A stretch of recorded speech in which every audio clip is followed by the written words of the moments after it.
हाँ भाई करे शुरू। तो चाइना से फिर हम ले आए हैं K50 Redmi का, और इंडिया के अंदर नहीं पोको F4 के नाम से आ सकता है। अब ऐसे क्यों बताता हूँ, पहले साथ साथ अनबॉक्सिंग करते हैं। तो सबसे पहले बॉक्स की तरफ बढ़ते हैं। ऊपर की तरफ K50 लिखा है गोल्डन कलर से, शायद फोन भी गोल्डन है। यहाँ पर साइड में लिखा है 67 वोट एंड 2K।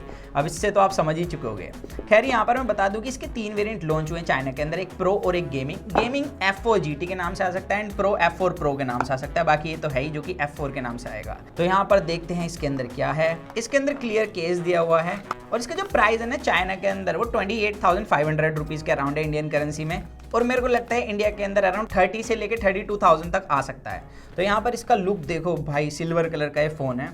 अब इसे साइड करते हैं ऑन करके। बाकी बॉक्स के नीचे और क्या है, 67 वोट का fast charger and USB to Type C cable. और मैं देख रहा हूँ आजकल ना जो कंपनियां हैं वो फास्ट चार्जिंग को काफ़ी ज़्यादा प्रमोट कर रही हैं। कोई 67, कोई 150 वोट, कोई 165 वोट।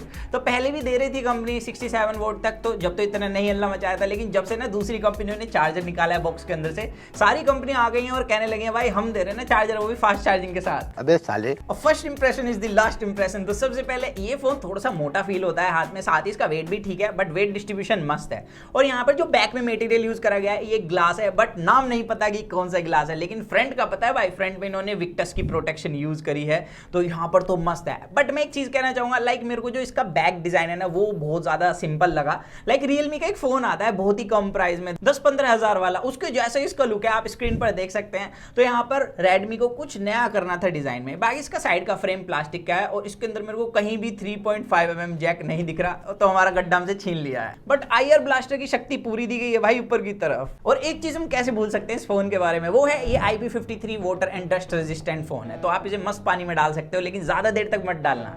अब इस फोन की जो मेन हाईलाइट आती है ना वो है इसकी डिस्प्ले। लाइक इसके अंदर कोई नॉर्मल पैनल नहीं दिया। 30,000 रुपीज में आपको बहुत ही तगड़ी डिस्प्ले दी गई है इसके अंदर। इसमें जो डिस्प्ले है ये OLED पैनल है 2K रेजोल्यूशन के साथ, साथ ही ये डिस्प्ले डॉल्बी विजन और HDR10+ सर्टिफिकेशन के साथ मिलती है। और उससे भी ज्यादा तगड़ी चीज जो इसकी डिस्प्ले में मेरे को लगी वो है इसके बेजल्स और चिन। बेजल्स और चिन भाई बहुत ही ज्यादा कम है इसके डिस्प्ले के। तो यहाँ पर अगर आप इसके अंदर कंटेंट देखोगे तो पिक्सल जो काफी अच्छे हैं, जिसकी वजह से एक इमर्सिव डिस्प्ले एक्सपीरियंस मिलता है। साथ ही जो बेल्स और चिन कम है ना वो भी एक्सपीरियंस को और नेक्स्ट लेवल ले जाता है। तो मेरे को डिस्प्ले इसकी बहुत कमाल लगी एंड इसकी पीक ब्राइटनेस भी एक नंबर है।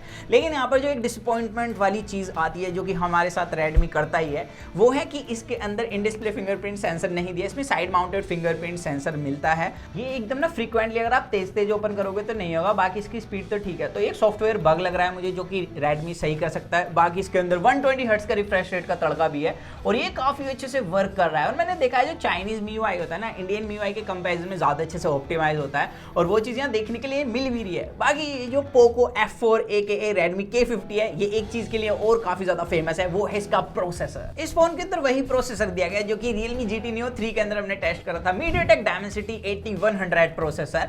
और ये प्रोसेसर भाई उसके अंदर भी काफी अच्छे से चल रहा था एंड इसके अंदर भी डे टू डे लाइफ को काफी अच्छे से हैंडल कर लेता है। यहाँ पर हाई रिफ्रेश रेट को बहुत अच्छे से हैंडल कर लेता है।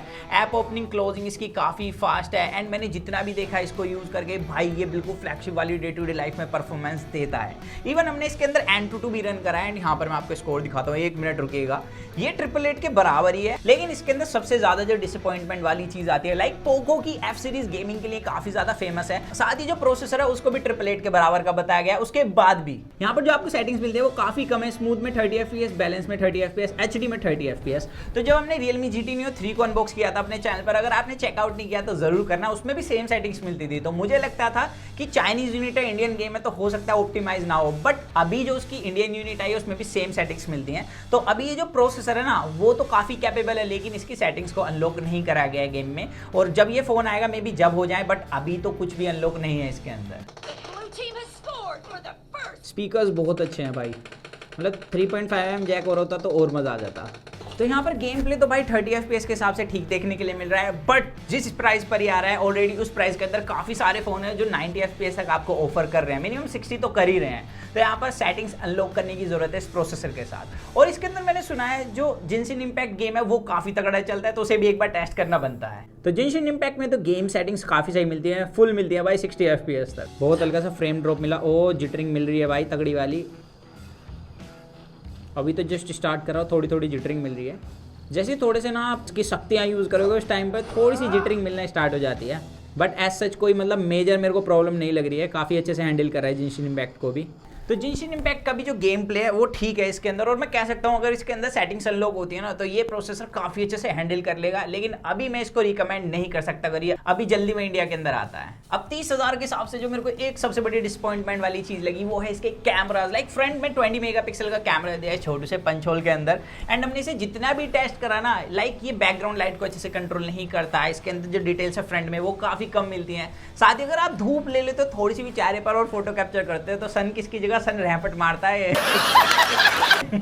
तो यहाँ पर इसकी जो फ्रंट कैमरे की क्वालिटी है उसमें मेजर इंप्रूवमेंट की जरूरत है, तो ये 30,000 वाले तो बिल्कुल भी नहीं है। साथ ही यहाँ पर बैक कैमरास की बात करें तो बैक में आपको दिया गया है 48+8+2 मेगापिक्सल का कैमरा सेटअप, और इससे मैंने जितने भी फोटो कैप्चर करी इन्हें डिसेंट बोला जा सकता है। बैक कैमरा थोड़ा बहुत ठीक भी है लेकिन फ्रंट को इंप्रूवमेंट की जरूरत है, और यहाँ पर पोर्ट्रेट मोड के अंदर एज डिटेक्शन भी काफी सही है। हालांकि मेरे को अल्ट्रा वाइड के अंदर डायनेमिक रेंज की थोड़ी सी कमी लगी है, जैसे कि आप भी यहाँ पर देख सकते हैं। तो कैमरा वाइज 30,000 रुपीज में ऑलरेडी मार्केट के अंदर काफी तगड़े फोन है, इवन पावरफुल भी फोन है। बस इसके पास जो एक एडवांटेज आती है वो अभी तक मेरे को डिस्प्ले की ही लगी है। और जैसे मैंने बताया था स्टार्टिंग में ये फोन खाए पिए करके लगता है, मतलब हल्का सा मोटा है। तो इसके अंदर 5500 mAh की बैटरी दी है, सॉरी बैटरी दिया गया है 67 वोट फास्ट चार्जिंग, और मैंने इसे चार्ज तो नहीं करा बट ऑन पेपर जो इसका चार्जिंग टाइम है वो काफी अच्छा बताया जा रहा है, और 67 वोट को हम काफी सारे फोन के साथ ऑलरेडी टेस्ट कर चुके हैं, तो फास्ट चार्जिंग तो ठीक है। लेकिन यहाँ पर अगर बैटरी बैकअप की बात करूँ तो आपके भाई ने से जितना भी अभी तक यूज करा है ना, मतलब इसका बैटरी बैकअप मेरे को ठीक लग रहा है, और ये इजीली एक दिन का बैटरी बैकअप दे सकता है। और इसके पीछे रीजन ये है क्योंकि अभी तो आप इसके अंदर तगड़ी तरीके से गेमिंग नहीं कर सकते, तो नॉर्मली यूज करोगे तो एक दिन का तो अभी मिल ही जाएगा इसके अंदर। बाकी जो इंडियन यूनिट आएगी आपको भाई उसकी भी आपको वीडियो देने की कोशिश करेगा, तो आप बताना आपको कैसा लगा ये फोन। मुझे डिस्प्ले छोड़ के सच बताऊं तो कुछ ऐसा खास नहीं लगा इसके अंदर,